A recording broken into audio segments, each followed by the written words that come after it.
If you're already part of my YouTube family, a very warm welcome back. If you're new to my channel, thank you for coming by, and I hope you like this video enough to subscribe and join our YouTube family. I have been asked by many people how I managed to keep my handbags and shoes in such pristine condition. So today's video is all about the 9 maintenance tips for the handbags I would like to share with you.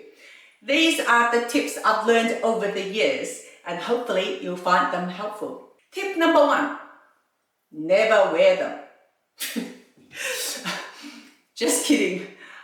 Let's get serious.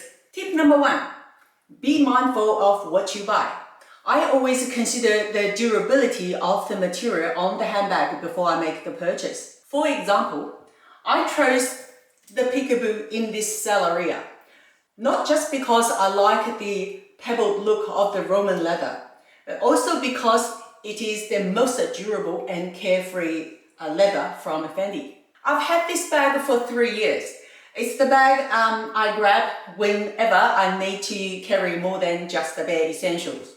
And look, let me get my magnifying glass.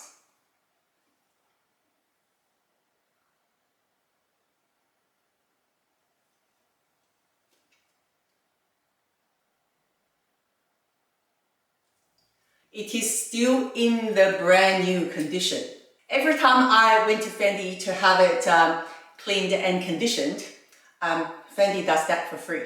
My SA, Valentina, at Melbourne Boutique Store, always joked with me and said she could just put it on the shelf and sell it.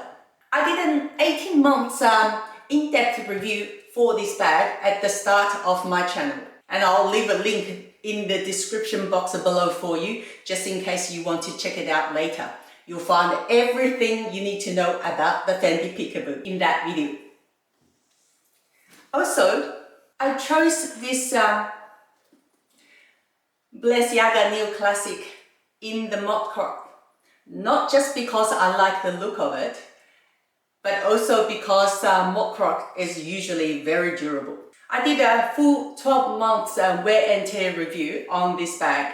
Please check it out in the description box below and see how durable and carefree this bag really is. That's not to say that you should never buy the smooth cuff or lambskin. You just need to be more mindful of the wear and tear on these more delicate materials. For example, the quilting on the lambskin Chanel Classic flap tend to deflate over time. Not a very pretty look, isn't it?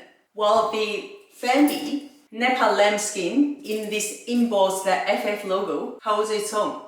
I believe the puffiness of this embossed leather on the Fendi baguette will stay as it is for much longer. I recently did a 18 months wear and tear review on this bag. Please check it out in the description box below to see how well it held up. I love this baguette so much. Recently, I added another baguette in Fendi's new midi size to my collection. Please check out the unboxing video for my new baguette in the description box. I also did a comparison between the medium size and the new midi size in that video, if you are interested. So I almost always do my homework before I make a purchase, because they are expensive items, so I want them to stay new for a very long time. Tip number 2, I always read the care instruction carefully after I open the packaging and protect the bags with a waterproofing spray if they are in the smooth leather. I even did it on this YSL Lulu, which is well known for its durability, because you never know when you are going to be caught in the rain, and most of the items don't survive well in the rain. Of course, I'll start from somewhere inconspicuous to test the reaction from the leather.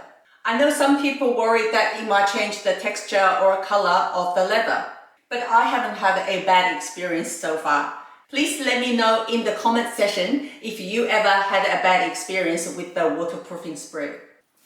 The fabric ones actually need less care, but they are more prone to wear and tear and hard to clean when they get dirty. That's why waterproofing them with a good fabric protector is essential.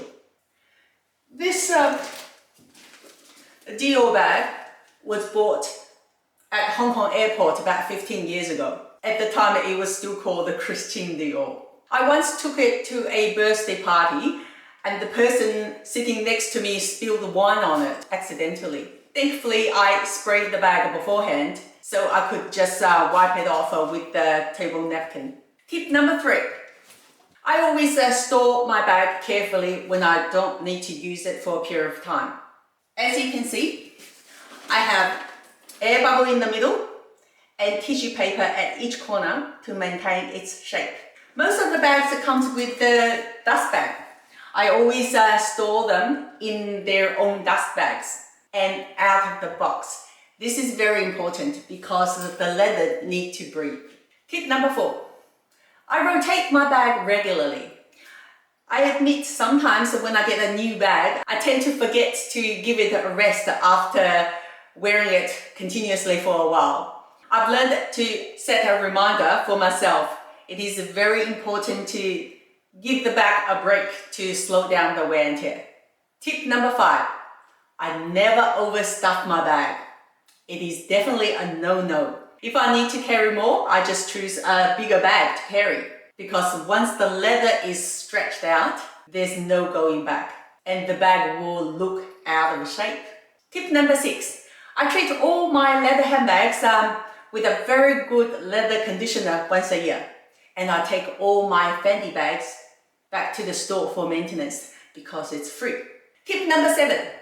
I always keep my leather handbags away from heat or direct sunlight as much as possible because extreme heat will dry out the leather or change the feel and texture of the leather, and direct sunlight will fade the color on the leather.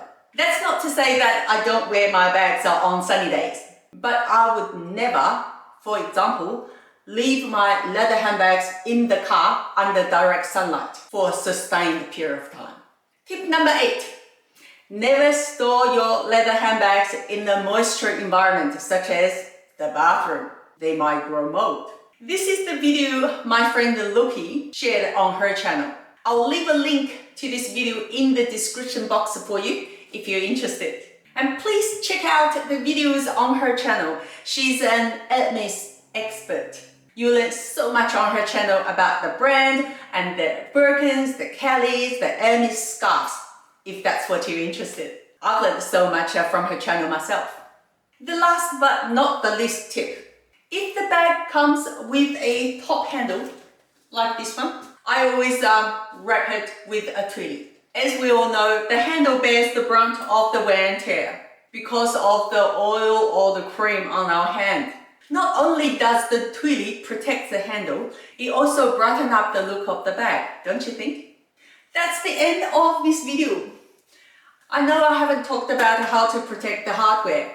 In my opinion, if you want to wear the bag, the wear and tear on the hardware is unavoidable, especially on the shiny hardware on the locks of the bags. I don't use a hardware protector on any of my bags. In fact, I remove all the protective films on the hardware straight away after I open the packaging. Just let the hardware to shine. That's the whole purpose of it, don't you think? Also, leaving the protective film on the hardware for too long might end up tarnishing the hardware. So personally, I don't think that's a good idea. Having said that, some of the hardware wears better than others. For example, this aged gold hardware on the Chanel 255 wears much better than the shiny gold. So if the scratches on the hardware really put you off, just try to avoid the shiny gold or silver. Or if you really love them, just wear them and get the hardware replaced once the scratches becomes too much for your liking. I know Louis Vuitton will replace the hardware of their bags for a fraction of the cost. Also, some shiny hardware wears better than others. To my experience, Chanel shiny gold hardware wears much better than the Louis Vuitton hardware. How many people have complained about how easily this S-lock on the very popular Patek Métis gets scratched?